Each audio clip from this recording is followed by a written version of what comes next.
Jared here with Clouser Custom Rods and Tackle. If you're a rod builder or even somebody just simply interested, I'm going to show you my little trick of the trade on how I put on micro guides on all my rods I build. For those that know, they are a hassle and they can be very difficult to work with.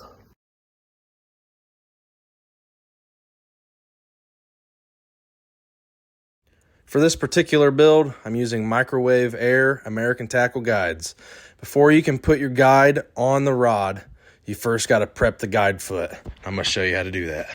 To prep the guide, I use my belt sander. That's what I particularly like to use.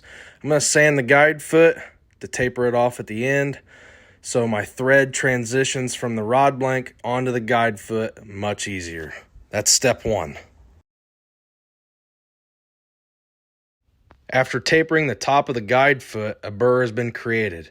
I take 500 grit sandpaper, it probably doesn't matter, and I lightly sand the bottom to ensure that there are no burrs on that guide foot when I put it on the rod.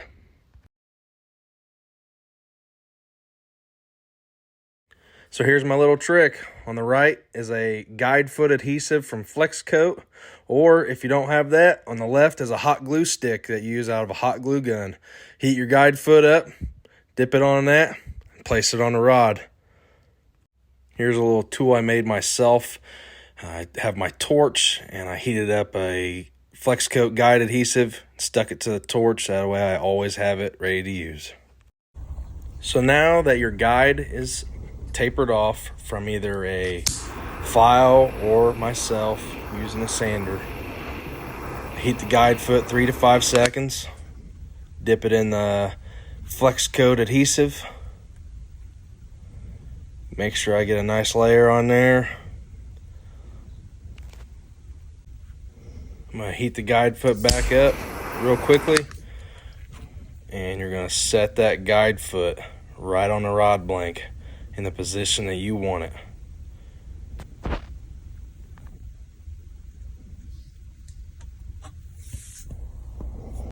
And there you have it. After about 10 seconds, the hot glue has solidified, the guide foot is stuck to the rod, and you're ready to start wrapping threads.